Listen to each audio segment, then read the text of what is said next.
who start very early today, thank you. And that the energy of this morning or this afternoon from wherever you join us can be with you. This is a session where we're going to talk about power, working with power. This is the first session. And it's facilitated by the UNDP, the Food and Agricultural Commodities community that you're part of. And we welcome you here. This is going to be a space to talk about the powers and the food systems. Those things are connected. So before we start with everything, I would like to invite the people that are connecting to write the name if they don't have it, the organization you're representing, so we know who is in this group, and also the country that you represent. So you can write in the chat so we know who is here. So your name, the organization you work with, and from what part of the world you're connecting, because I'm sure there is a lot of diversity in this group. So you're welcome to write on the chat so we all know who is here. Also to let you know that this session is being recorded as well. And we're going to have a set of sessions to talk about this. So to the people that are joining, welcome. Good morning, good afternoon, good evening. I know some people is joining from different parts of the world where maybe it's late now. We are just inviting people that are joining to write on the chat of the Zoom.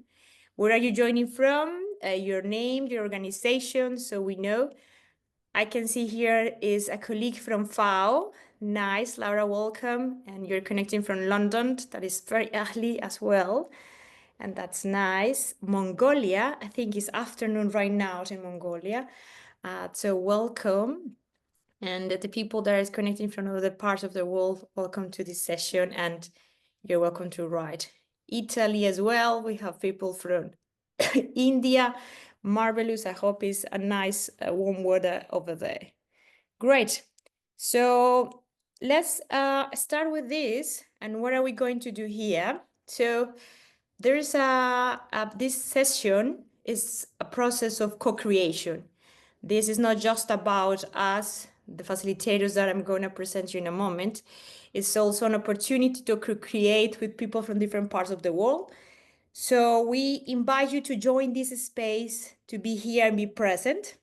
One of the things I do is when sometimes my moms want the errands I have to do, the milk I have to get for the kitchen or the family or the email, is to get a plastiline or colors or something that allows you to be grounded in here. We are going to talk about power, a very interesting topic in terms of the reality of the world. So we invite you to be open-minded and share your knowledge. And of course, grab your coffee, tea, or water. We are set for a 2-hour session. Of course, we're going to have a break as well, but wherever allows you to be here and connect. And because this is a power and food systems session, we invite you to be in power mode. So stay open, reflective, and aware of how power show up in the session, how you connect with the cases, with the reality you're facing, but especially to bring that questions and knowledge you have into this session, because this is a session that is co-created. And saying this, I would like to move up to starting. So we are right now in this session, a nice group of people, but we don't know each other very well. So the best way to know each other is by questions. As my mentor used to say, ask a very good question and you will have a very good way to go in life. So let's start with a question. So I invite you to, in pairs, we're going to divide and send you in different groups so we can answer this first question. And is, when do you feel most empowered? At work or in your personal life? You can answer this question in any of the arenas. But when do you feel most empowered in life? And I'm going to stop sharing to go back to the main arena. Okay, we are 16 people here. Perfect. And someone else is joining.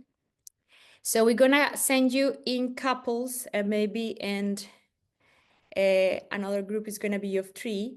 And you can share, you're going to have 6 minutes to share when have you feel more empowered in your life, personally or professionally. Great. Anyone has any question? Or should we jump into the groups? Great. Okay, so I'm going to send you to the groups and enjoy the conversation and have a nice one. See you back in the plenary in 6 minutes. I hope you talk about empower, and when did you feel empowered? That's a nice question to start and kick off this session.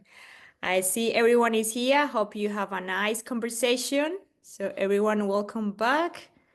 Yeah, no one is in the breakout groups. Okay, yeah. So everyone is back here. Perfect. Okay, so after that nice chat about empowerment, let's move to what is going to happen in this session and how this conversation you just have and these check-in questions that are a way to open the topic, because also nice questions lead to nice answers or more questions as well, which is also valid in the world.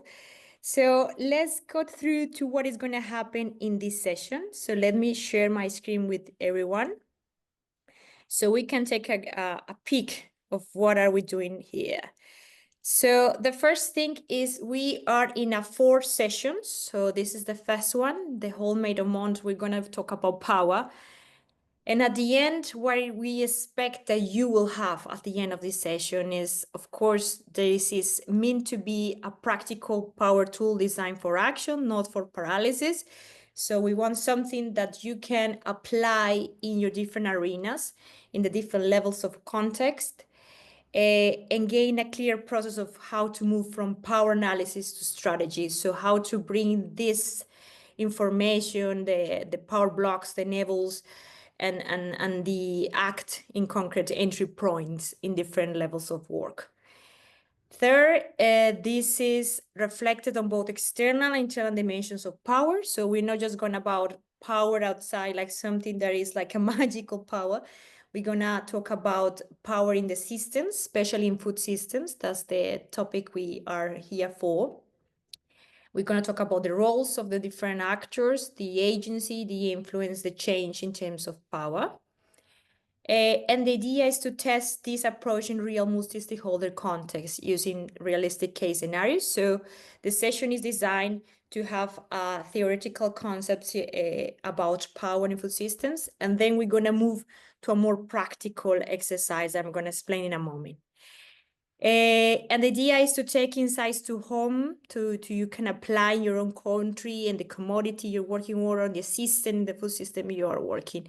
So here is about practical information that is connected with power and food system. That's why we are here. So that's where we expect you to take and also to share with everyone. So the invitation is we're going to have spaces to open the microphone, to hear you and to understand also where you're standing from in this point. So to elaborate more of what is going to happen, again, we have 4 sessions. This is the first session where we're going to talk about power. We're going to talk about actors and relationships, strengths and mindsets, and power hotspots. And I'm going to introduce our other facilitators in a moment, so you know who else is going to be here. And in the session 2, we're going to talk about strategies and actions, spaces of power. We're going to talk about personal resilience and facilitation through power dynamics, because as well, we as actors are involved and bring our bias and our visions of power as well. And session 3 and 4 are going to be about developing a power mapping of your own context. So the idea is to group up by topics, or if you are joining with a colleague from your same organization, encourage you to do this with your other colleague. And then we're going to divide, and then you're going to be more support on bringing all these tools to something very specific. This is going to happen in the session 2, where we're going to do the level 1 and level 2. And the session 4, we're going to do the level 3 and the level 4. Great. This is in a nutshell, a very general explanation of what is going to happen in this session. But I'm going to stop sharing here because I want you to know the team, the rest of the team that is going to join here. So first I'm going to thanks Alex. Alex is part of the FACS community, and she's been helping us with all the background information and reports and emails. So thank you, Alex, for joining. So if you want to introduce yourself, the mic is you. yours. Thank you, Maria. Good morning, good afternoon, everyone. So my name is Alexandra. I'm the Program and Knowledge Management Analyst working with UNDP's Food and Agricultural Commodity Systems community. I'm based in Portugal. Also very early for you. And then we have Lou and Jethro, our stars as well. They are part of the process. So Lou and then Jethro, over to you so you can present yourself. So Lou, I'm part of the innovation team in the FACS team at UNDP, and I've been working on conflict management, conflict transformation for the past 15 years, facilitation as well, and power for 5 years now. I was looking at how power affect participatory process and projects, and yeah, like on biodiversity and on food system mostly, and really happy I joined the team a few months ago. Thank you, Lou. Jethro, over to Lou, you. yeah, I'm Jethro Pettit. I'm based in Italy, and I've been working with the FACS team for about a year and a half on exactly what we're doing here, which is sort of bringing a power and strategy lens into our work to transform food and commodity systems. And we'll say more about that, obviously. But I think I could just say that the background to these approaches and methods comes from both the development sector, where there's been a lot of focus on power and participation in development projects. Whose voice, whose knowledge, how to ensure that programming is really responsive to less powerful people and that they have a voice in decision making. But also, there's a whole line of thinking that comes out of political science that looks at the relationship between the citizen and the state and private sector, and looking at power dynamics of citizen voice and participation and government and private sector accountability. So it kind of brings a hybrid of the development sector and a more political lens, looking at voice and decision making. Back to you, Maria. Thank you, Jethro. And well, my name is Maria Clara Piedrahita. You can call me Maria. I am a part of the food system. We just changed the name, so we are not anymore FACS community. We are food system, like a team. And I'm part of the effective collaborative action team and supporting countries and the process of transformation from a collaborative perspective. And I've been in the team for more than a year. Happy to be here. But as well, I have another hat. I'm also a farmer of coffee back in Colombia. And I love the way to blend these dynamics of understanding power, but also understanding how the system of food works and the challenges we face in the ground in terms of producing a food and related with nature. So happy to be here and share with everyone the knowledge and the information that we can co-create. Well, that's it. So you hear a lot about the facilitators, about us. We want to hear about you. So we want to invite you to understand where are we standing when we talk about power. So I'm going to invite you so we can have like a glance of your understanding and your perspectives on power. So just because this week was a week of Star Wars, we will invite the power here to be with us. And so we can have a little pool to understand where are we now in terms of power. So I'm going to invite you to, if you can use your phone, or you can go directly to the Mentimeter app so we can understand where are we in terms of power to use this code and do this survey. So the survey is divided in two parts. The first part, we're going to show it in this session. And the second part is going to be private. It's more for evaluation, the process inside from us to understand and the feedback you can give us. So I'm going to give a little bit more time here so you can scan the code. Also, we are going to write it up in the chat box if you want to access through directly to with the code. So let me know if everyone was able to access to the page. You can raise your hand, your Zoom hand, just to know that everyone is in. Great. And I'm going to go to the Mentimeter just to see. Maria, no, you can't enter, or Oh, I couldn't enter the code. okay. It was already entered. So you're not on the Thank session with you. Menti. Mine is saying the same thing. It says when I put the code in it, it says I'm already joined this presentation. Yes. Okay. If anyone has more, I can see there's already results in here of people that is joining. Do Let we me need know. to enter this? What is personal code? Say again? It says here, enter your personal code. Where do I get the personal code? Yes, the person code is in the chat box. Let me double check that you have the same code. Yes. Okay. Yeah, Is when this I the enter code? that code, when I enter Yes. this code, it says you have already joined this presentation. Imagine it. And the Maybe question I'm already. is, yes, the question is enter your, so the first question of the Mentimeter, it asks to put the code.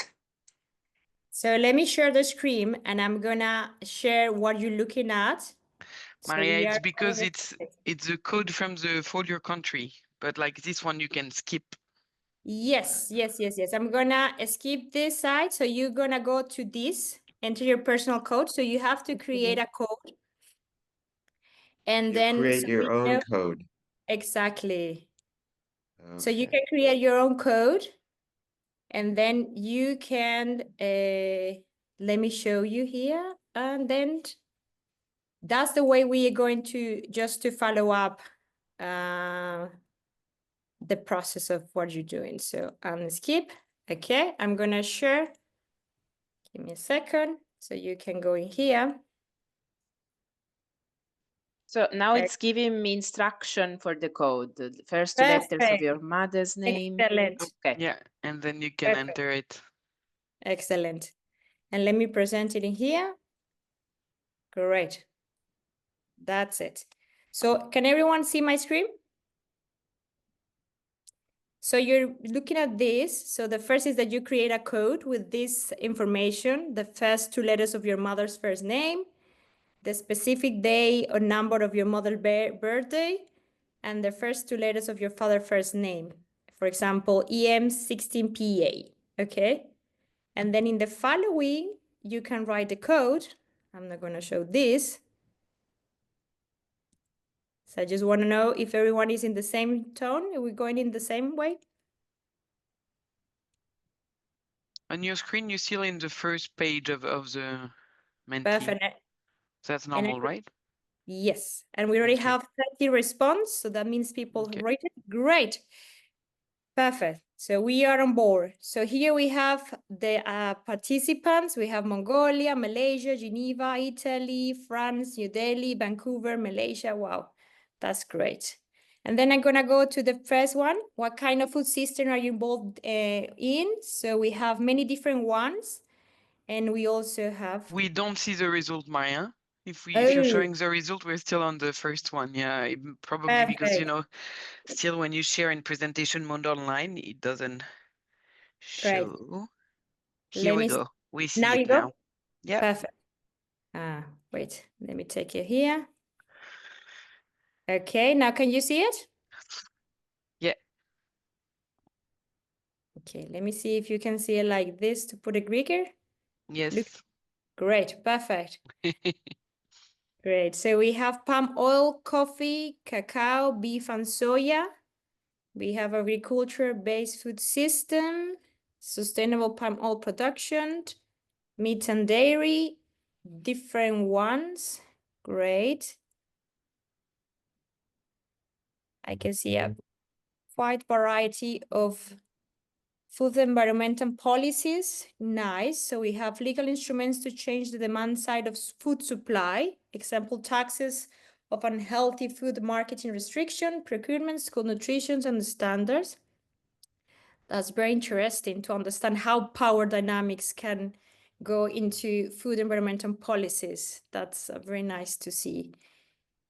Great. Agricultural focuses. Perfect. To the people that is just joining, welcome. We are doing a Mentimeter to understand who we are here. And so you're welcome to go into the chat and see the information that we have there. Great. We have already 8 answers and response. So if anyone needs assistance, just write it in the chat and we can support you with the coming into this. Let's see who else has things here. Great. Global, Morocco, UK Food Systems. Perfect. Nice. Also, nice that you have palm oil, coffee, cacao, beef, and soya. I mean, those are commodities that has a lot of challenges as well together. Global multi-stakeholder platforms for system transformation. Interesting to know what multi-stakeholder platforms are you working on. Also remember that this is important because the session 3 and 4, you're gonna be working with someone else to doing the power mapping. So you also have a perspective of who is here and with whom you can work if you don't have someone from your team directly. Dynamics of climate actions and health sustainable diets.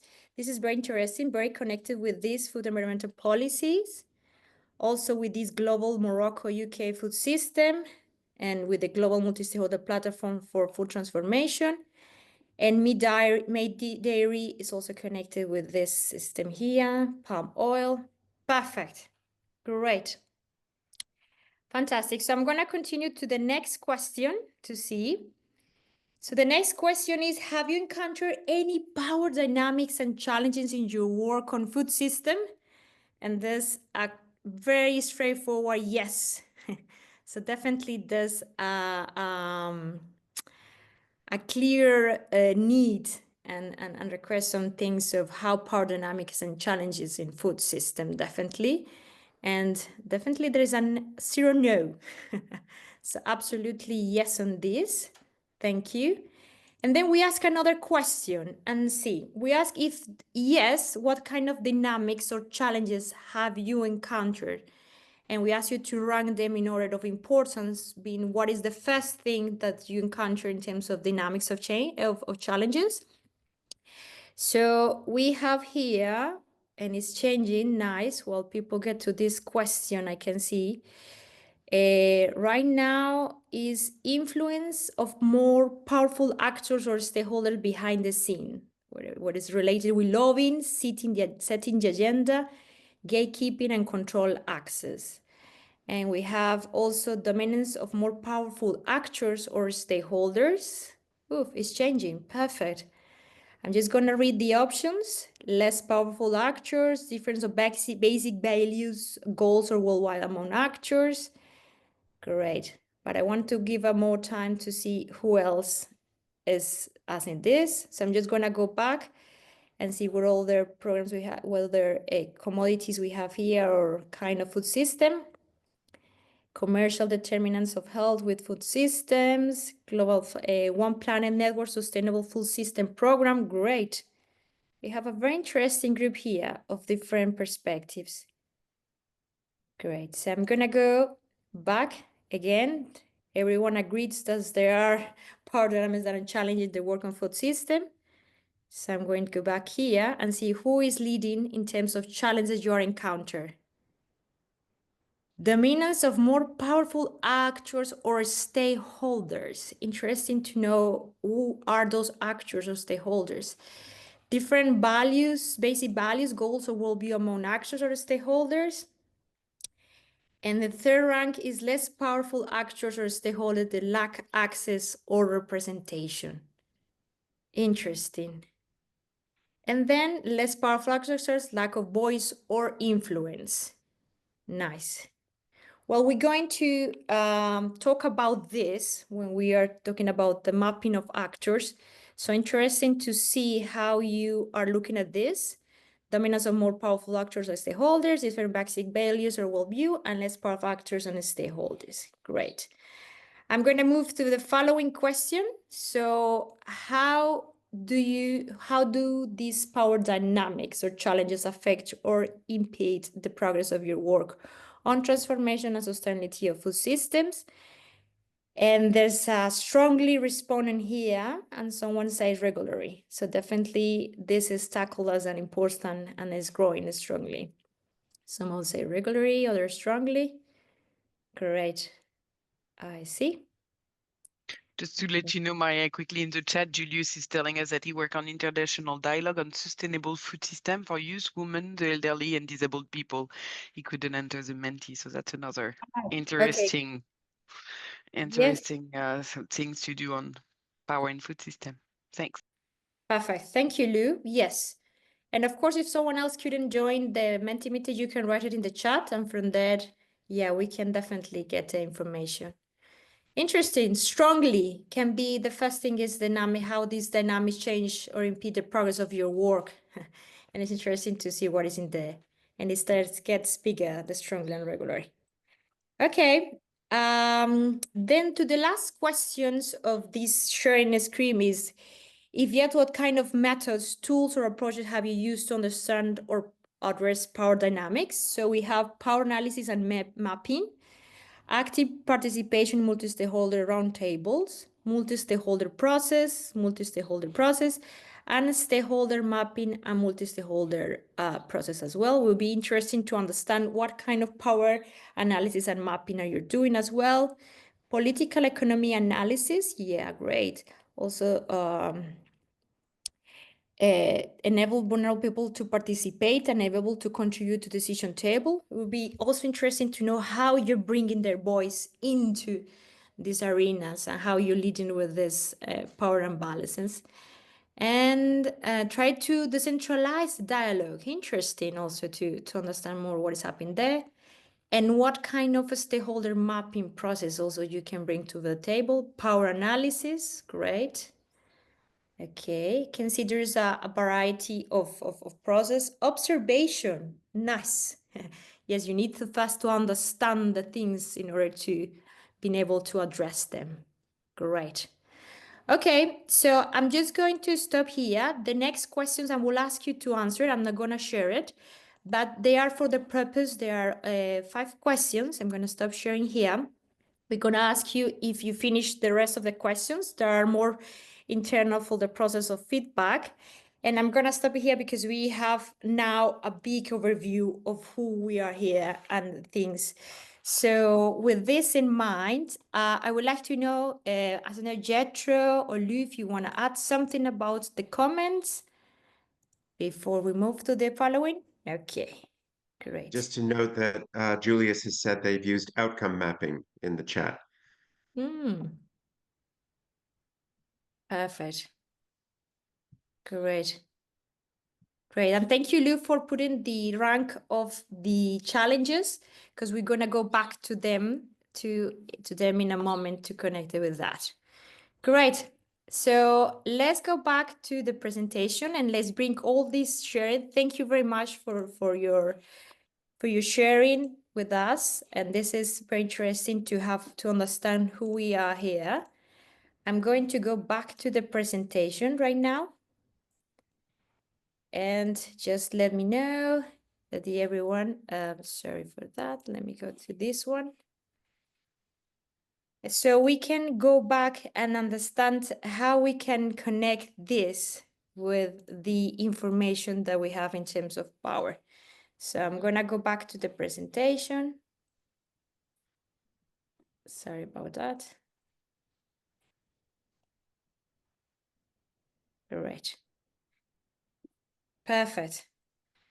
So about power and power mapping analysis. So Jethro, I would like to give you the floor. I just want to confirm to everyone that everyone is looking at my screen.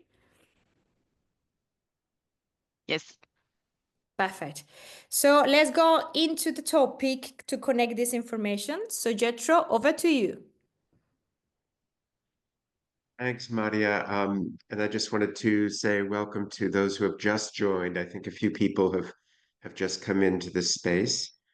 So we would welcome you to just write in the chat your name and your organization or role and where you are working.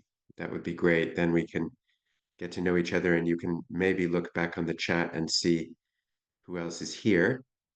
So yeah, I'll be sharing with you now for the next few minutes a couple of frameworks or um, ways of understanding power that have been found to be very useful in many different contexts, as I mentioned before, of participatory development. Lou mentioned participation in biodiversity conservation, participation in agricultural development, but also issues of citizen participation and voice in decision making, in governance at different levels, participation in policy making and budgeting and so forth.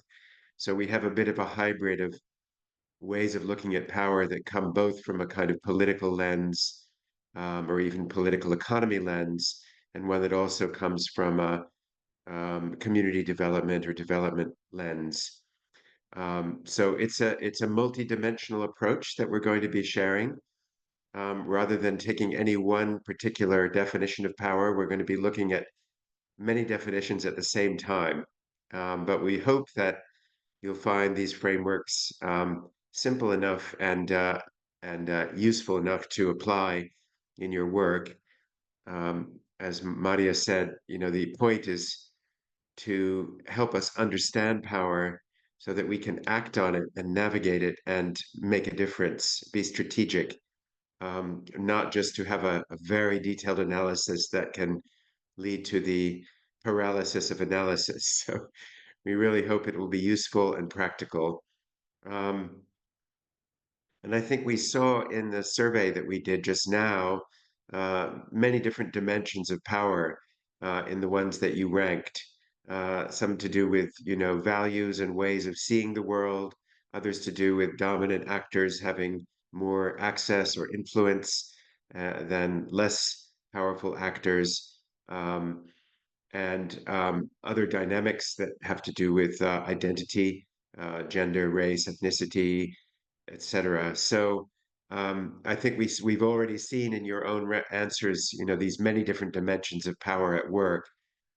And I think sometimes we automatically, when we hear the word power, we think of it as a kind of negative thing. We often just immediately think about domination, coercion, control. And it's true, many times that's the way it shows up in our lives and in our work. But I think we're going to try to step back and really think about power as kind of really an unavoidable and essential force in human society and human nature relations. Power is everywhere, and it can be good or bad, depending on what purpose it's used for. Um, so we're going to try to look at power with a little bit of a open mind, and yes, recognize the negative effects it can have, but also look for the positive energy and potential that can be mobilized through power. I think we've seen in our survey already that power can be exercised by people and groups, and by nature. It's something that is a form of agency, and that's often the first thing that we think about is who is dominating, who is dominated, etc. But there's also the structural side of power, which is the systems in which power operates and is often reproduced through structures and systems and institutions. And there's a lot of debate, obviously, in social theory about the difference between structure and agency. When is power the result of what people are doing to each other willfully, intentionally, um, in their interests? And when is power something that is simply there in the background as the way things are, that we reproduce in our families and our social relations? So both of those things are obviously at work, and we're going to try to, recognize them both. But power is also very fluid and dynamic, and it's not static. So it can change a lot depending on what moment or context we're in. I think some of us may have found that when we reflected on our personal and professional lives. Sometimes you might feel very powerful in your work position, respected and have status, but maybe at home you feel like you're in a traditional role and maybe not as powerful. So that's just an example of how our experience of power can change when we move between public and private spaces, or even different kinds of public and private spaces. Um, and often those dynamics are very affected by our many different identities in terms of our gender, our class and status, our educational background, ethnicity, race, sexual orientation, etc. And those can sometimes intersect in ways that are either creating more power or less power in our experiences in different spaces. So I think this all points to the fact that power is not just something out there um, that happens in programs and projects and in society, but it's also something we experience and we have internalized in our own bodies, hearts, and minds. And so part of this process is also to invite reflection on our own roles as facilitators, as program people, and how do we experience power and use power in our own practice day to day? How can we reflect on that practice and be more effective in the way that we build our own power, respect the power of others, try to balance unequal power relationships in multi-stakeholder processes, and so on. So I think from there, I'm just going to move on to one of the two frameworks that we will be using throughout the 4 sessions. And this first one is very much a view of power as agency or as capacity, as action. Um, and instead of just saying a general category like, power is the ability to act, or to have some control over your life or impact on other people, this framework divides up agency into 4 different kinds of expressions of power. So the most obvious one would be the power to. That's our capacity to speak, to ask questions, to make decisions, take actions, etc. And that would be the most typical one that we think of we either have or don't have. But if we go down to the lower left side, that power to is often based on something much more personal and intimate, which is our sense of power within.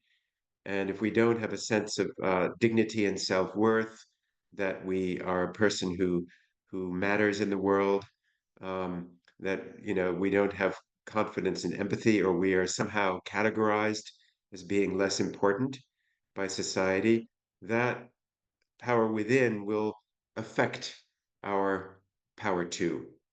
So there's a very strong connection there, and we try to really understand when we look at power, what's going on under the surface in terms of people's sense of their own being, and that's often related to identity in a social or multiple identities in our social context.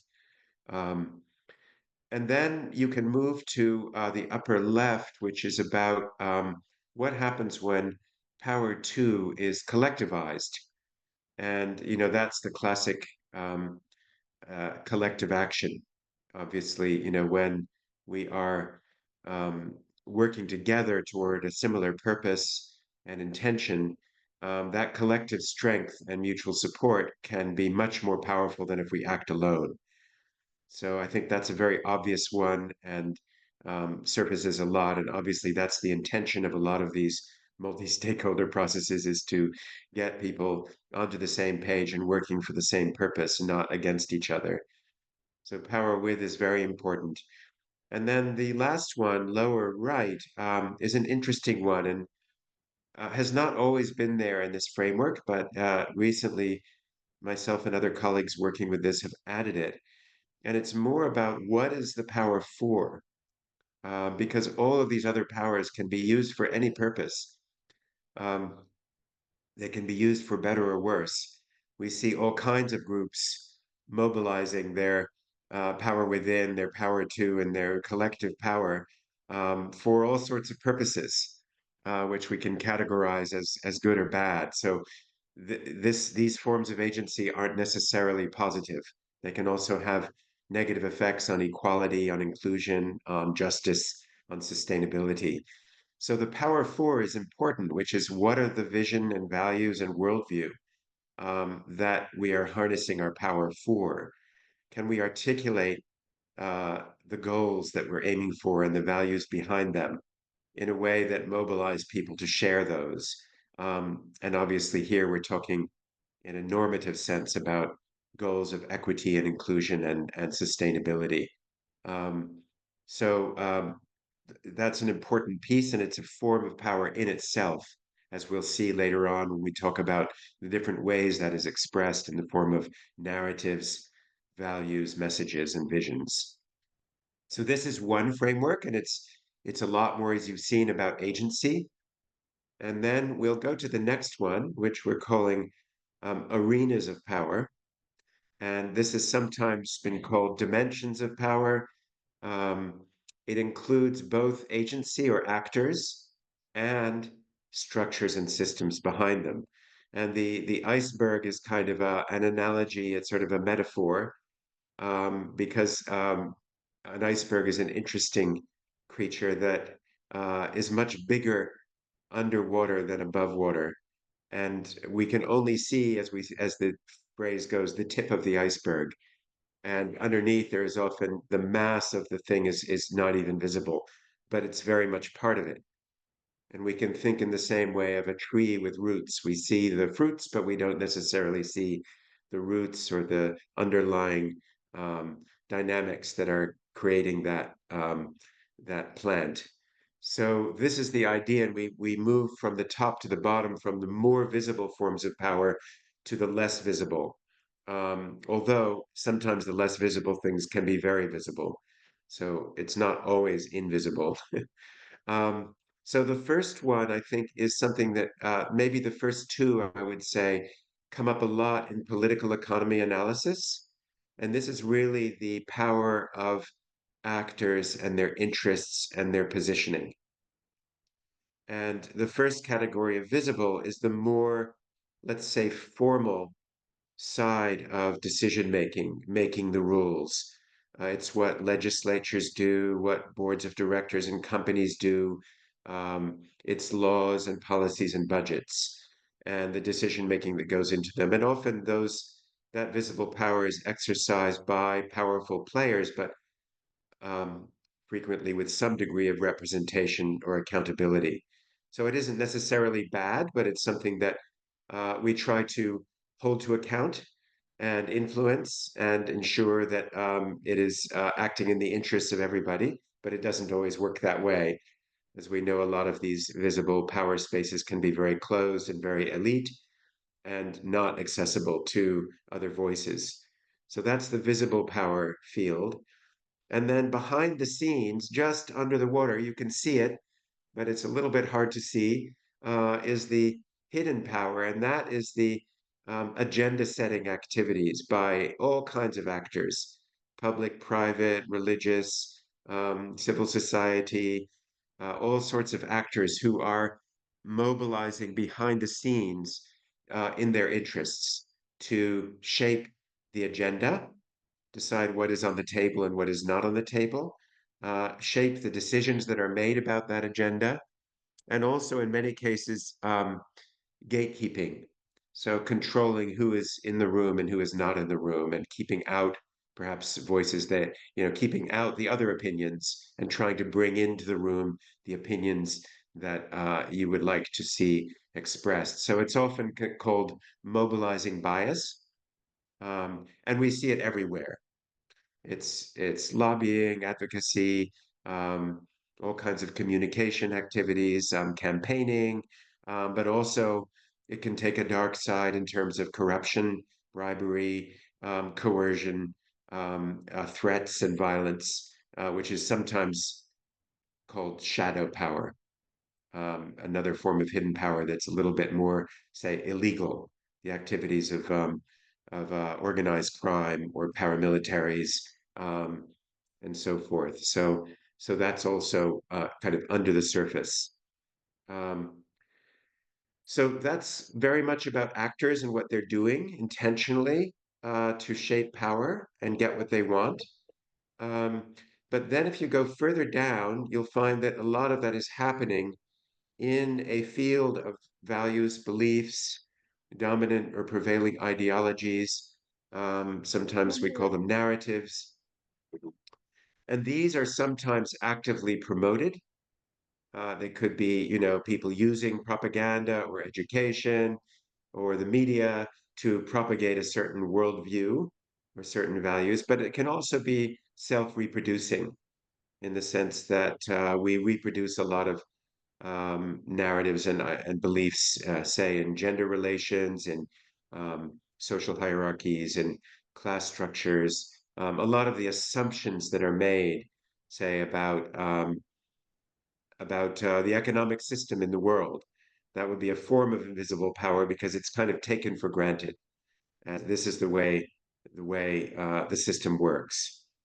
The last one is similar to invisible power, systemic power, but we've named it separately, partly because this is where all of these things kind of crystallize into structures and systems that may be dominating and unequal or may be fair and inclusive. But this is where, in a sense, power becomes hardwired, becomes not just the software of invisible power, but the hardware of the world trade system or commodities exchanges or the way that land use is managed and agricultural credit is given and all these things that are just mechanical institutional systems that reproduce themselves and are taken for granted, but they're a little more hardwired, whereas the invisible power is more the understandings and meanings behind it. And I just wanted to stop here and open up a little bit to um, some conversation because There is in the Mentimeter, you already shared a lot of examples of this, especially your ranking of the different kinds of power. We saw, for example, very high up in your ranking, there was dominant actors and players controlling the agenda and less powerful actors not having a voice and influence. So we had a lot of visible and hidden power going on. But we also had um, contrasting values and beliefs systems. So we had discrimination based on gender and identity and ethnicity and race. So we had quite a lot of the softer, invisible um, belief systems at play. And it was interesting to see those two surfacing very highly in the first top 5 of your survey. So maybe we could just open up to any and brief comments people would like to make about how have you seen these arenas of there's power? Yeah. There were two questions in the chat as well that you can maybe address quickly now. One of them was in the first slide, we say when power is unequal, it is always questioned. And can you speak more of that? And I think it can relate to the second one, asking why the framework doesn't directly include power over, and would it be relevant for the 4 arenas? So do you want to come back on those 2 points, which I think are kind of related, or I can if you want, and then we can also have other feedback. Yeah. Okay. Really good question. I think I'll take Lourdes' question before Julius's. And Lou, please feel free to chime in because I know you've thought a lot about these frameworks as well and worked with them extensively. I think, Lourdes, your question is very good because in many earlier iterations of these frameworks, um, the dimensions of power, the arenas of power, have been characterized as power over. They've always been seen as negative, um, what dominators do to the dominated, whether it's through coercion or ideology. And I think what we've found is that in a way that closes down the possibility of seeing that in any of those arenas, there's always the possibility for contestation. And that's why we ended up calling them arenas instead of dimensions, because visible power, we can contest it with elections and voice and representation and accountability mechanisms. With hidden power, we can contest it with campaigning, lobbying, advocacy, research, evidence. With invisible power, we can contest it with alternative values and narratives and promote them, to communicate those other values and attract people to a different imagination about what the system could look like. So in each of the arenas, I think what we're trying to say is, yes, there's power over, but there's also alternative power and possibilities of transforming power. And likewise, the expressions of power, sometimes those have been taken as those are the good guys, power to, within, etc., to contest power over. But I think we can see very well that those expressions of power are also used for negative purposes. We can see mobilization by, say, extremist groups, by people with more patriarchal values or with white supremacy, racism, colonial mindsets. A lot of those forms of power are used for those purposes. So we need to recognize what is it for, and that's why the power for is so important. So power over is there, and it's very relevant to both frameworks, power over and resistance and transformation. But I think what we're saying is, and Lourdes, I'll come back to you for if that didn't help, and then I'll go to Jules. Yeah.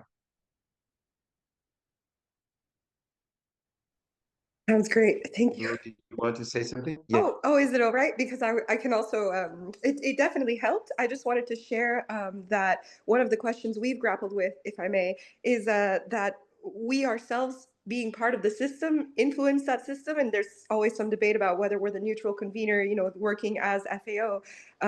How do we navigate that power over influencing it? And it doesn't necessarily, as you just said, have to be in a negative way, just like the other forms of power could also be used in potentially negative contexts. Also, I apologize for the video. I'm a little bit under the weather, as you can hear. But so the idea was just to understand how power over might be the role that we also have in influencing what is determined as good, or as facilitators, how can we navigate that power over more specifically when we exhibit that imbalance in power as well in the spaces that we operate. So that was where that question came from. But thank you, it did answer it, so thank you. Thanks so much, Lourdes. And I'll just quickly comment on Julius. I really appreciate your comment. And, you know, I think the idea with these frameworks is to try to, as you say, kind of unlock the power dynamics by exposing them in all their dimensions. And what we're going to be doing with this is actually linking it very directly to strategy and action. So one of the critiques I would say of political economy and systems mapping and so forth, though they're very powerful tools, and I use them all the time, and I'm not disagreeing with their potential, but I think sometimes we can get very caught up in trying to document every single piece of the system, and we can get a little bit caught up in the just the analysis.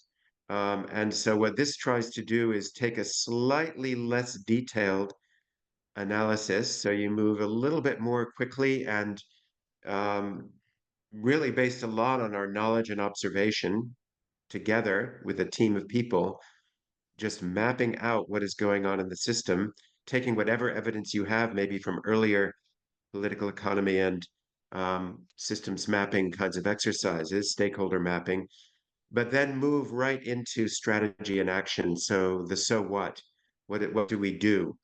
And by breaking the power down to these different dimensions, each of these arenas of power or expressions of power will lend itself to different kinds of strategy and action. And we'll see that as we move into the further sessions, that the tool kind of flows right through to strategy and action because it helps to guide us. When do we need to be addressing the values and the narratives and doing more communications work? When do we need to be working behind the scenes to influence powerful players? When do we need to be entering formal spaces of decision making or not? Sometimes maybe we don't want to do that. So there are lots of different kind of opportunities to influence power and to shape power based on which dynamics are most important to address. Anyone, please unmute yourself or raise your hand, and then I think we'll be taking a short break.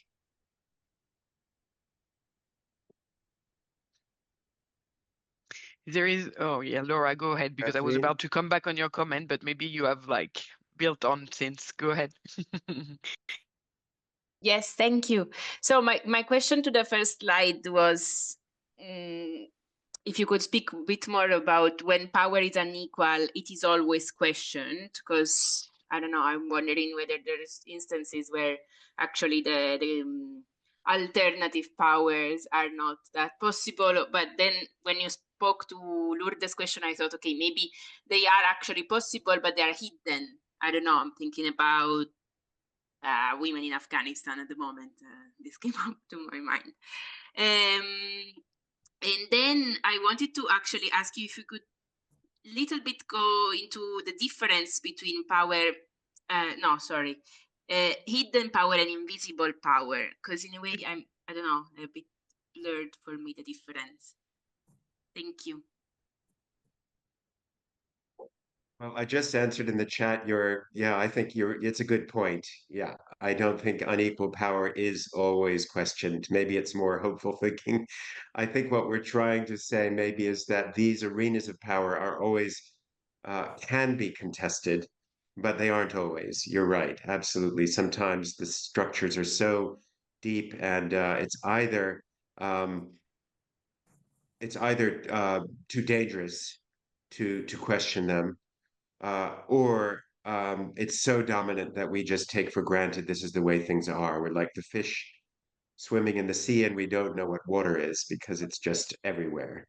So I think that is a part of it. And then you start to say, well, what is the role of maybe popular education, consciousness raising, communication to try to expose those deeper dynamics if it's safe to do so. And sometimes it isn't. So I think that's a really good point. The difference between hidden and invisible, I mean, I think they're all overlapping. These aren't hard and fast categories. But I think I would say that the main difference would be that um, hidden power tends to be characterized as more intentional. So people are willfully trying to influence the agenda and influence decision making and outcomes. Um, Invisible power, it could be willful. You could have people who are, say, propagandists, who are trying to influence the agenda through ideology and propaganda. But you will also have forms of invisible power that are self-reproducing through, say, gender ideology or racism or colonial mindsets that are self-reproducing. It's a really good question, Laura, because actually there is a huge debate about these two. And in the theoretical literature on this, that's really where the crux of the debates are is, when is it intentional and willful? And when is it simply self-reproducing systems? And what's the difference between those? And how do they relate to each other? Sorry, just a And you little have follow-up. theories that are just around like structuration, where we act on systems and systems act on us. And so it's very hard to separate those out. I think What Kathleen does had her hand up. self-reproducing mean? Sorry, I'm not a native speaker, so Self-reproducing what is it? would be for example, you say you're brought up in a very patriarchal culture or family environment, and this is the way things are. And so your parents are reproducing those roles without thinking it. They're not deciding that the woman does this and the man does that. This is how you should behave. It's just the way things are. And so then you as a child are brought up to behave in those ways as well. That would be an example of self-reproducing. Um, But of course, there's always agency. You know, you can always stop and reflect and say, do I really have to act this way or not? So it's not saying that there's no agency or no possibility for change. And I think that's really where the two of them are related. I see Catherine, and then I think we do need to move to the break. Yeah. Yes. Thanks so much. I'm not exactly sure how to ask the question, and while you were talking, I was having like different options of how to raise the question in my head. But because from the work I'm doing in relation to food environment policies and trying to improve diets towards healthier, more sustainable, and safer diets. The policies and legal frameworks we're trying to implement in countries or support countries in implementing obviously face a lot of opposition always. So we always deal with the huge powers of the food industry, but in a negative way, because we're not trying to restrict the consumption of foods. We're trying to similar to the tobacco area, we're trying to get consumers to know what they eat through labeling, to restrict the manipulation through restricting marketing, etc. But we're facing a lot of opposition, and I wanted to raise the question about lobbying as a form of power. And I was thinking, well, where does lobbying fit into those four power arenas? But actually, it fits into every single one. Because obviously lobbying is something which is very visible because we know it happens. We have in countries where there's transparency, there's a lobby register, so we actually know who lobbies whom. In other countries we don't, and it's linked to corruption, etc. So it's also hidden in a way, it can be invisible, but it's actually really enshrined because it's also the systemic power and I mean, ideally, we make lobbying transparent and get people to realize that it's actually something which shapes interests. And maybe it's also a question which might not be good to ask before a break when we need to go into a break, and maybe it'll come up in the other sessions. But so yeah, I just be interested in the relationship of lobbying and power and how to address the negative outputs of lobbying in terms of really opposing policies that actually benefit the health of the population. Sorry for the question. I just wanted to really thank you for that comment because you know, a lot of what I think this power framework, where it's very useful, is that I think it takes us out of the kind of business as usual way of thinking about influencing decision making. And I think we often find ourselves drawn into these very, like you said, kind of more obvious, visible dimensions of, say, lobbying, or it could be decision making or policy making. And what the frameworks do is they invite us to look at the other ways in which that same process is playing out in less visible ways and in ways that are related to the propagation of dominant narratives and beliefs.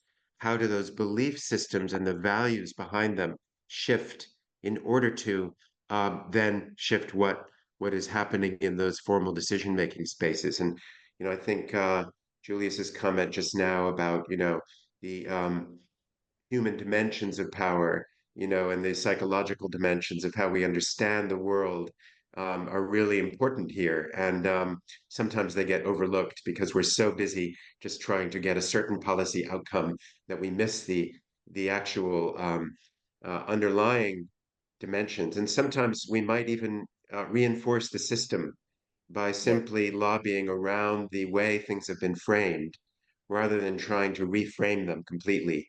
There's a lot of other really good stuff in the chat here, and I'm just mindful of time, and I'm looking at Maria to guide us in terms of whether we should stop for the break or keep going. But do look at all these comments because there's some great stuff happening here.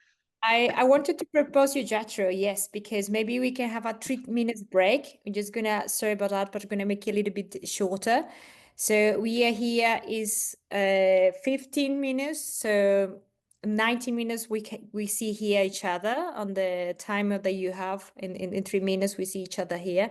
And then we can continue because there's a lot of information to unpack, and we can connect it with the following information and the activities, the actors and the strategies. So I'm going to invite everyone to stay in Zoom, just turn off your camera and your microphone, and we see you in 3 minutes. So at least we can stress a little bit the legs and cook all these thoughts. Thank you very much, Jethro, and see you in 3 minutes. Everyone, I hope you were able to stretch your legs. Get some water, tea, coffee. And yes, this conversation is very, very nice. That's the powerful of different thoughts and the knowledge. So we're going to continue. I'm just going to go back to the presentation, just to the people just joining, to remind that we are on the session of working with power in food systems. And this is the first session of 4 that we're going to have in the following month. So Jethro, I'm gonna continue with the sharing so we can connect all the information we are doing here. But Lou, I think you wanted to mention also something.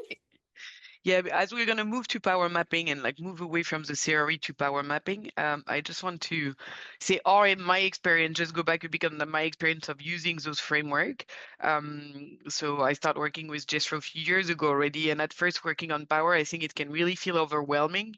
Like power is everywhere, power and everything, and I want to mention the strengths of those framework and the power of those framework in a way, in enabling the group we worked with to have the common like framing and common word to use and common things to be able to analyze quickly in situation, and really in the 3-year process we worked with to have that vocabulary, common vocabulary, and kind of power literacy, they call it, is really powerful, because then you are more able, like I feel more able today to talk about power with others than I was before, when it was a really, like unconscious or vicious things to talk about, and also really got me to think about the strategy I can use and the thing I can do, and we always find in a way few strategy and few things we could do using those framework, thinking about visible, thinking about power ways, and it really moved us towards strategy. And actually I was like really, really amazed and impressed on how going through those process kind of like open new windows and enlarge the possibility of what is possible. And I think it's also moving away from thinking about power over and transformative powers, we can be quite normative depending on who you are. You'll see power over and transformative power really differently. But those common, that power literacy is really a first step that help you build your capacity to act on power. So I think it was important moving from theory, because that was a big block, a bit of theory, moving toward like power mapping to mention that. And I'll let Jethro take over again. Yeah, thanks so much, Lou. Really, really great to hear that. And I think I've found the same, that in a way it's takes you away from that feeling of overwhelmed and paralysis that we can sometimes feel when we're only looking at these huge negative forces, and realize that there are strategies you can and prioritize that actually deal more specifically with power dynamics. So this process that I'll be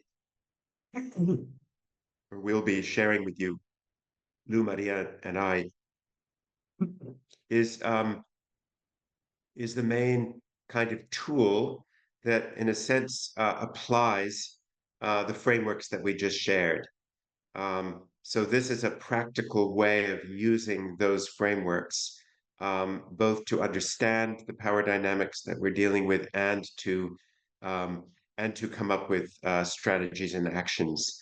So we've piloted this over the last couple of years with, well, it's been piloted in many different forms and shapes over many years, but specifically with food systems over the last year or so, with some of the UNDP food systems and commodity systems partners around the world, mainly in the area of palm oil, soy, beef, cotton, and cacao. And basically, it's a tool for looking at both the actors and relationships, the sort of visible and hidden side of power, but also some of the the trends that are going on in our context that might be more structural or might be more related to actors, and the sort of mindsets. And we use that word as a way of capturing the underlying belief systems, values, ideologies, more the invisible power, the assumptions and framings that people have. And we also look a little bit at the spaces for engagement and interaction. We have a tool that looks at spaces. Um, so yeah, we think it's been useful to help people really have a starting point to look at these things. So what we're going to cover today is just really a walkthrough with some examples from a case study um, of two levels, and we'll actually go to a third level of identifying hotspots. But the two main levels that we'll be looking at are actors and relationships and trends and mindsets. And then next week, on the 14th of May, we'll be looking more specifically at the next two layers, which is looking at going deeper into looking at the power dynamics and hotspots and looking at strategies and actions. And some of the, what does that mean for us as facilitators or program people in terms of our own practice and our own sensitivity around power? So today we're going to focus on these two levels, next time on the next two layers, so it goes all the way through to strategy. And then in the next two sessions, you'll have a chance to actually apply these in your own context. So it'll be more of a practical application. So we're a little bit front loading more the theories and tools, and then we'll go into practice in the last two sessions.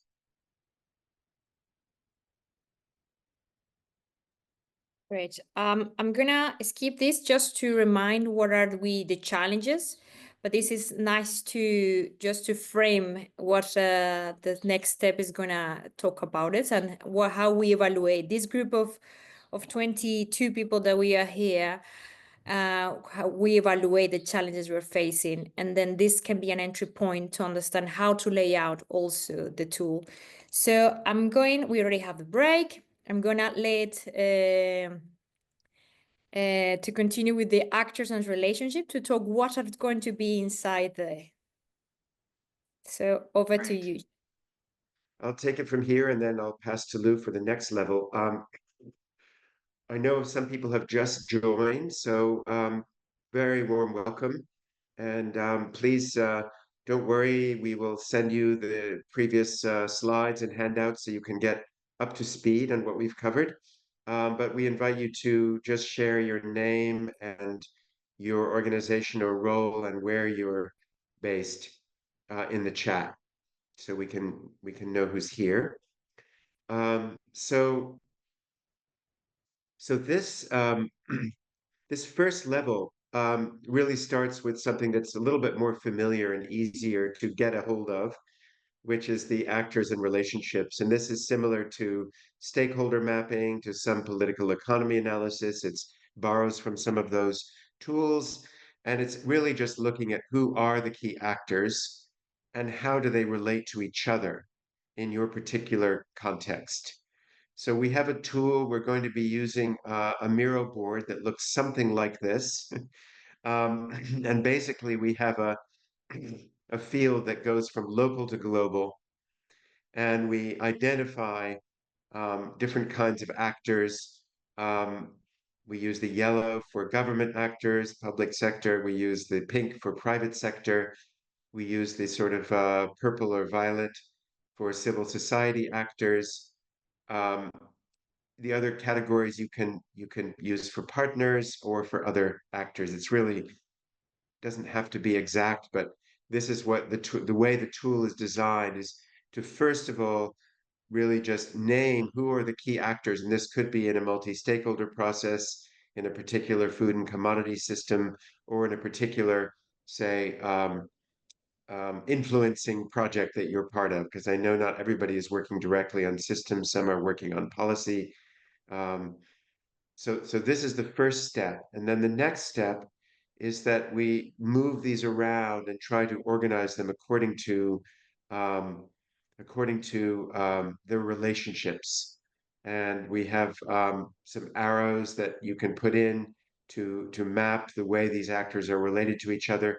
You can also, if we go to the next slide, just to see what that tool. So it ends up looking something like this. You have different kinds of arrows to do strong, medium, and weak. There are also arrows that you can use to show, say, if a relationship is particularly dominant, it might have the arrow going in one direction. If it's more of a partnership or equal relationship, there might be no arrows or arrows in both directions. And what we find when people are using this tool is you can also begin to cluster. You know, people will often say cluster different ministries in government or different kinds of private sector actors, say if they're all in commodity trading or if they're more producers or cooperatives, smaller farmers versus larger. You might have categories around different kinds of civil society groups at the national or global level. So it's very much a flexible tool, and you can make the squares as bigger or smaller, depending what you'd like to do. And so I'm going to pass to Maria to just walk us through an application of this, very schematic in the case of a Colombia palm oil study. Over to you, Maria. Thank you, Jethro. And this is the case where also power analysis was carried in the palm oil industry in Colombia.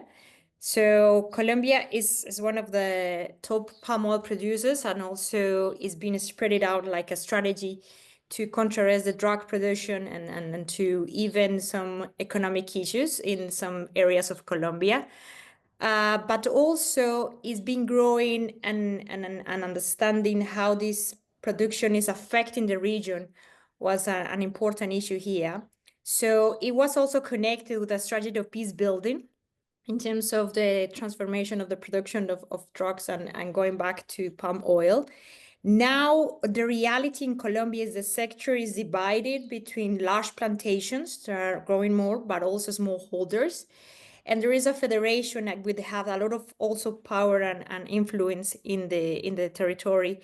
That is Fede Palma, that represents the national and international producers. So I'm not gonna detail here, just as information. But the nice thing of this is that there's also a reality of biodiversity that Colombia has that also is being affected through the palm oil, but it's also like a situation there. Then to understand how this power reality is addressing on the palm oil, this process of mapping was created. So in terms of what Jethro was presenting to you, this is just a way to understand how this can look. And this is the result of this power mapping palm in the oil in Colombia, where they were set on a global, national, regional, and local. All the actors that were influenced. Something that is interesting, and we also did it with the other countries, is to bring different voices, because sometimes you don't acknowledge some actors that can be there. And for example, here, you can see a range of actors that comes from third parties actors to private sector to regulators to process as also, for example, EU countries, not like an actor per se, like a figure, but like in a more unstructured way there is there. And the big actor, the National Federation Oil, palm oil. So plain is like plain on tricky to understand where you locate the actors and how they influence. So this conversation is also very enriching. And in the case of the process that we did with the other countries, was very interesting to understand also among the team of the people that is part of the process, how they understand the power as well. And this is showing here, for example, the relation with the Ministry of Agriculture and the Fede Palma and all the actors that were involved in the process. So this is not just like a given map, but also a process to understand, and the co-construction to get there is also a way to understand where the narratives that are around the power, the people that are involved in there. So I'm gonna stop here. Yeah, Maria, really good. I was just going to say, really good point. And I think one thing we learned when we were using this with the Green Commodities Program and with the Sustainable Palm Oil Program in Indonesia was the importance of really capturing exactly the kinds of observations you just talked about. So the point isn't just to produce a map of actors and relationships, but to interpret it and take notes on that. And sometimes we put additional white sticky notes around particular dynamics to capture the interpretation and understanding of what's going on in that relationship. I mean, just to give an example, in Ghana, the cocoa uh, context, um, it was observed that there was a very strong executive power, um, and that was in a way kind of where most of the power was located in the executive branch of government. That was sometimes overriding other things that even other ministries were doing or other actors who were carrying out sort of good faith multi-stakeholder processes. They would sometimes get overridden by executive power. So it wasn't just represented in the map, but we took notes on that. So I think your point about interpretation is very important. Ministry of Health missing. Yeah. Good. And also So- notice what's missing. Good point. Yeah. Yes. Also, what we are not aware of, or the team is not aware of it. And I'm just going to make a point here because we're going to do this exercise on the session 3 and 4.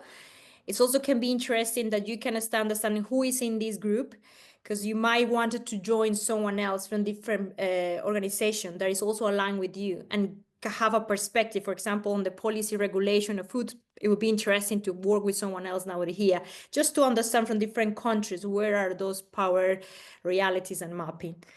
Great. I'm going to continue to the level 2 and also you feel free to raise your hand if you have any questions or comment also in the chat, and take you, Jethro, to bring it in. Lou, over to you. There were one question actually about which actor were engaged building the map you show, Maria, just quickly, if you want to go back on that Colombian case who you worked with really briefly. Sorry, I didn't get the question. Can you say it again? Because I cannot see the chat. I can answer who it, was Nadia, because I think, yeah, Yeah. maybe I'll answer it because so this was a very interesting action research project that was carried out by a Dutch NGO um, who were actually using the power frameworks that we just shared with you to understand the palm oil sector in Colombia. And so it was carried out as an action research project in Colombia with producers, with growers, with traders, with government, a lot of interviewing. So it was done by a small research team, but in dialogue with a lot of different actors. And then for the purpose of sharing it here as a case study, we took that information and we just made a map to be able to demonstrate it really. But we have dozens of these now from around the world. We shared this one because it's not confidential. It's part of a published study, whereas the other countries they're quite sensitive, and we tend to keep them really for the team because they might be saying things you know, wouldn't be shareable. Great. So I'm going to share the link. That's why I'm getting out in here, where you can find also more information about the case study. Great. So I'm going back here and over to you, Lou. Yeah, and I'm gonna move to level 2. And again, just for clarification, what we did so far is like presenting you the framework and the vocabulary, and what we're presenting here is what we're going to use to do the activity together. So we're going through them quickly now because the idea is like next time we'll move to strategies and get you excited about what we can do about power. But session 3 and 4, you'll be the one using those active like mapping and everything we present on different cases. So yeah, just to and the idea is to link it to the power framework that we have been using. And so that first level about actors and relationship is kind of a first shot, quite often, of visible power and maybe sometimes hidden power, or you can see like power with and alliances that have people have through those map. And like Jethro says, the discussion around it is quite what matter as well, because you start identifying your power dynamics then. And in the level 2, it's kind of using the iceberg image. Each level kind of get us deeper. So in that level 2, and in the idea of getting deeper in understanding power, we propose people to map also trends and mindset. So here we move toward what are the trends, so long-term force that shape how power is distributed and exercised, and what are the mindset in your case study, which represent the deeply embedded values, so more about invisible power.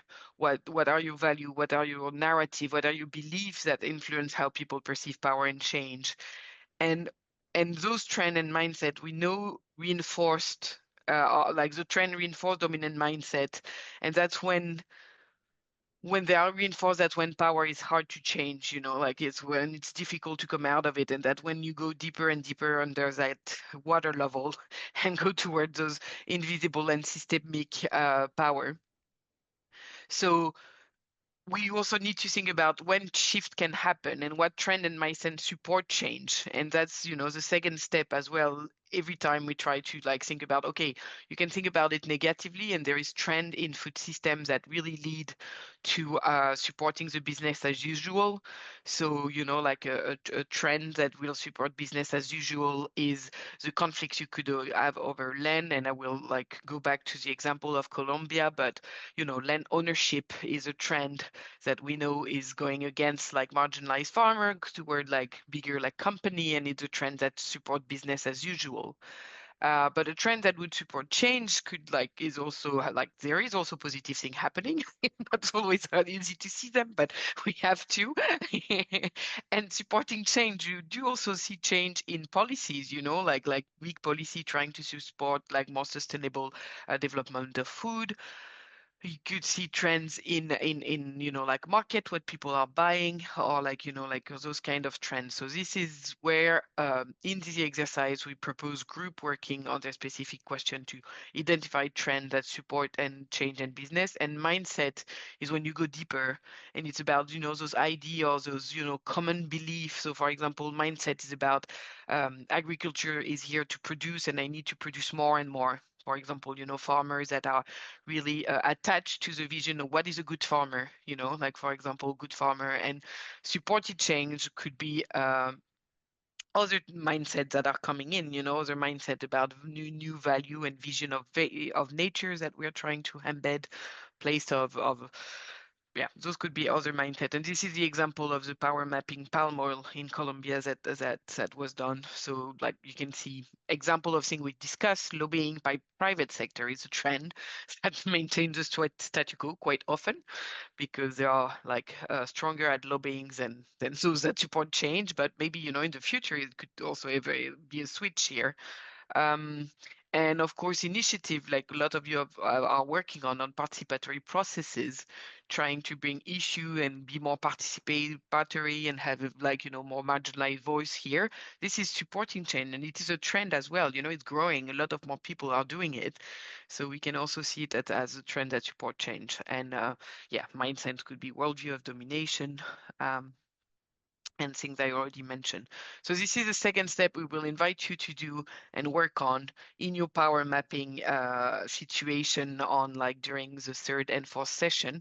And again, what's really important here, it's the discussion that we'll bring between you and others, or you and yourself. You're doing it alone, but quite often we invite people to do it more than one. You can do it yourself, if you want, but it's really about what it brings, what maybe you have been missing so far, or some small windows of opportunity, like I say as well, that you may have not identified before as strongly. And so it is about what's written in the post-it, but it's about what is around, and that lead to the power hotspot, because I think all those conversation is what will lead you to be able to identify through those mapping what are the power hotspot here.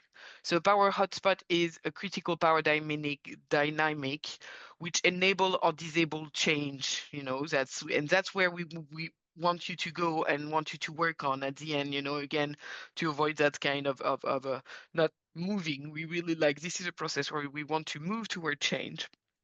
So a powered spot could be from your first mapping, it could be a group of actors, or from your trend and mindset, it could be a trend that you really see could support change, and you're okay, this is a powered spot we should work on. And what we propose in the power mapping is to identify them quite easily with the red and green star.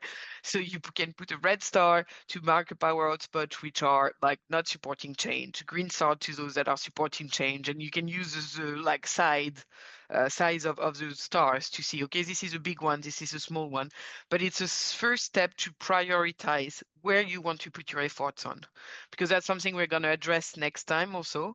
It's how do you strategize, how do you try to do with power dynamic, but how you're not alone in trying to do that, and how we were gonna see like that you need an ecosystem of strategies, you need an ecosystem of people and different strategy to really being able to rebalance.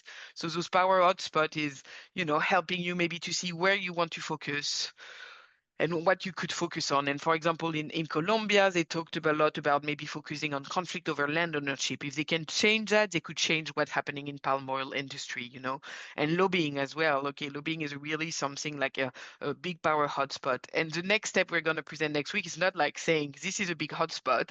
It's like, then we will go into detail on strategy we can use to do to like unpack this we analyzed in the first two steps. So that's the third step. It comes often from discussion. We don't have to agree all on that as well, as every time. Maybe it's important to say if you work with a group, it's not about agreeing. It's really about putting it down there, making it conscious, making it like visible in a way, like, you know, allowing to move up on that iceberg, and to be able to like move toward like strategy and working on those power hotspots. So that's the three first level of the power mapping we wanted to present today. And keep some time to hear your thought on that, maybe like first reaction, again, third and fourth session, and we really hope you can be there for all session, because that's the intention a bit behind our session. And if you're with your colleague, again, that kind of amplified how you can work on what you're working on at the moment. But yeah, that's the three first level we wanted to present today. Next time we're going to present the two other, like the level on strategies and a bit of theory on strategies as well. But maybe we'll be happy to use time left to get some reaction on that. So maybe like what the trend and mindset, bigger trend and mindset you might have covered in your work. Maybe you can already move toward telling us what you've done against it, like, you know, to give us a hook on what we can discuss next time. But yeah, I'm happy to hear reaction or any question.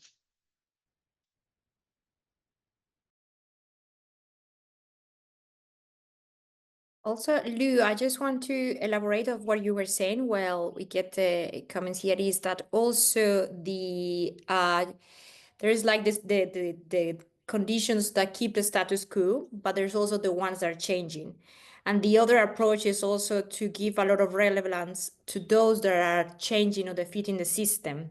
And I remember the case that we were talking, I think it was in Peru.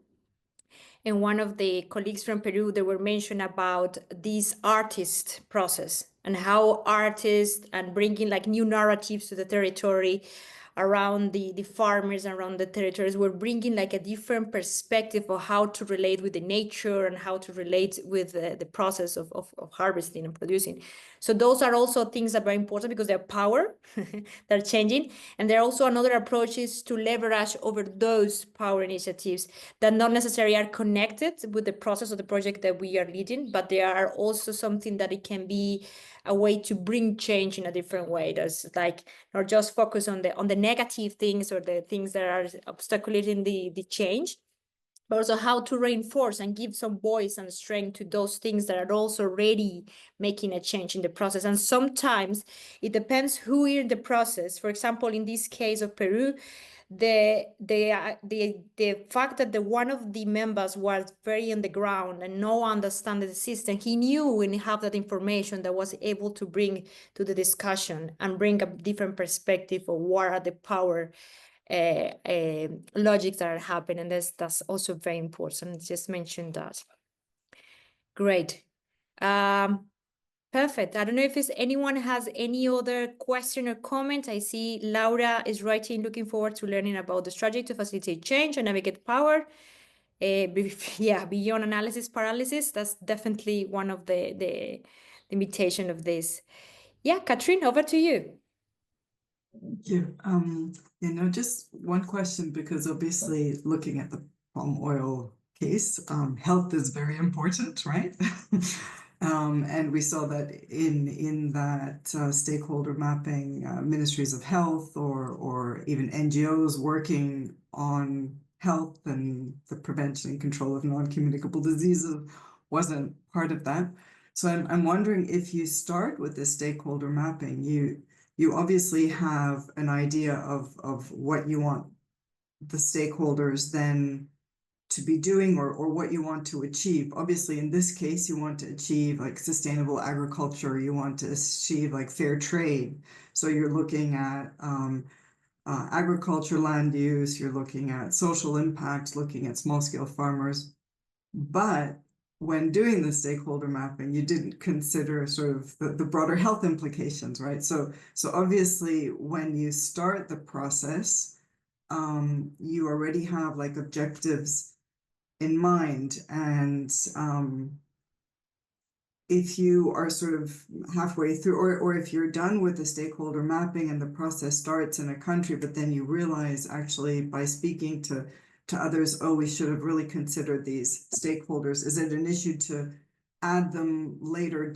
Because the thing is, and this is all about like the policy coherence or incoherence, which is really strong in the field of food systems. I mean, we have even public health nutritionists that don't agree on certain things. We have people working in agriculture that don't agree because some want economic growth, others want to consider more smallholder farmers. So how do you deal with like within the stakeholders that you map? How do you consider the dynamics within that group of stakeholders, because they're not all equal. Like even now we see Ministry of Health or Ministry of Agriculture, but within that there might be different dynamics happening. How do you take that into consideration? Do you just pull that one stakeholder apart into sub stakeholders? I can start, but Jethro, you can complete if you want. I think in terms of that mapping, and you're right to bring out that it's really will be dependent on who's doing the exercise as well. And that's important to recognize, it's not about having like the truth about power, like what's happening in terms of power. It's about finding areas where you can act on in the people you're working with. I think it's really something you should see that more like that than, like building a true picture of power dynamic maybe in your system, which, take larger effort, different approaches, but more also might take you to paralysis in a way. So that's important. And I think bringing as much as you can external point to get like the broader map is really interesting still, like that's another point that you raised that I think is really interesting. And in the mapping, the way to represent those different dynamic has been done by the arrows, the different size of the arrows, the different size of the post-its, like kind of like at the end, people like bring circle in terms of where alliance appears, and again, like you're like free to do whatever you want on top of what is proposed to make appear what you feel, is should be there and important. And maybe one last story I'm happy to share is like we did that exercise of like trying to look at all the dimension of power with different participants of the same participatory process, not at the same time, so not as a group. And that was a really interesting experience as well, because it brought a lot of dynamic into like from the group of stakeholder working together. And we got a bit blocked on how to share that because they were like power dynamic inside the group. And I think it's important to raise that, like when you work with group, you have power dynamic in your group happening, gender issues, a lot of things like that. And so we did get to the point where like, are we brave enough once you've done the power analysis to share it? And how do you share it? And that's something we can discuss next session around strategy, because it's a big thing. If you want to work on power, you do take different risk. Jethro mentioned that we cannot share most of the work we've done with country because of confidential information, and if we want people to openly talk about those difficulties, they might put their position at risk. So I think I'm not sure I answer fully your question, but in terms of the tools, that's how you can make it appear. In terms of what it means in terms of discussion and what's behind all of that, that can like be quite different depending on the cases. So I would Yeah, like to totally agree.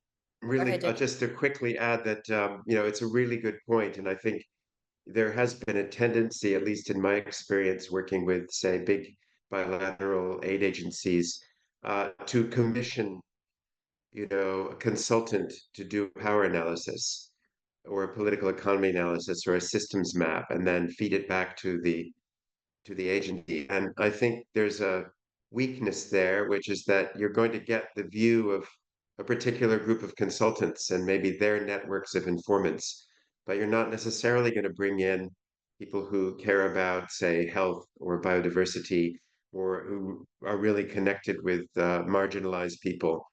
And one thing in my past experiences, we've really urged these agencies to do is not to just um, commission these things, but to facilitate a participatory power analysis that invites people from different sectors, different levels of society to have a voice in that mapping, and to make sure that you're producing something that is more representative obviously in relation to the goals you're trying to achieve.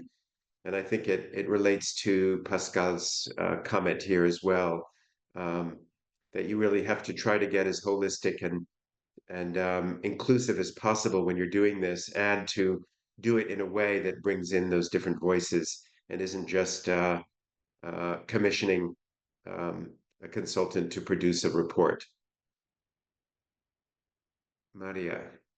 Thank you, Jethro. And with this comment is perfect because you're setting also the ground for us of what is going to happen and also how we're going to abort this, Katrine. And thank you.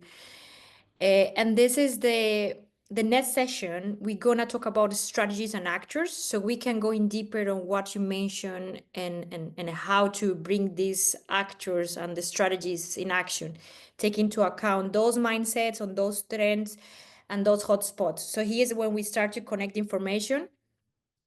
And also we're going to talk about something called space of power, that I love it. I say one of the parts that I love of the methodology in terms of understanding where we should focus also the energy. And remind us, and Jethro mentioned something at the beginning, and Jules also mentioned it when he wrote in the chat, it is, okay, inner development and who we are. So be in mind of what kind of bias we bring to the process also of bringing these voices or making this partner is very important. So we're also going to talk about personal resilience and facilitation through power dynamics. And we're going to have like a general perspective on that in terms of our role as well when we are part of this process, and what are the conscious that we need to get in there. And then also in this session, we're going to invite you, and you already saw who is here. So we're going to divide us in groups in terms to start understanding how we're going to do the groups. So if you notice from the information you shared the organization and you would like to work with one of those, please, we're going to share also the information of who is here. Just to the people that is here in terms of not emails, just the names of the organization. So you can start thinking, okay, I would like to participate with this person, because what we wanted is this map can be very useful for you. So if you are with someone else from your organizations and you definitely want to work on your work map with that person, you're free to do it. But if you notice someone else in this group has a knowledge that can complement your power analysis on the same issue, welcome, and that would be great.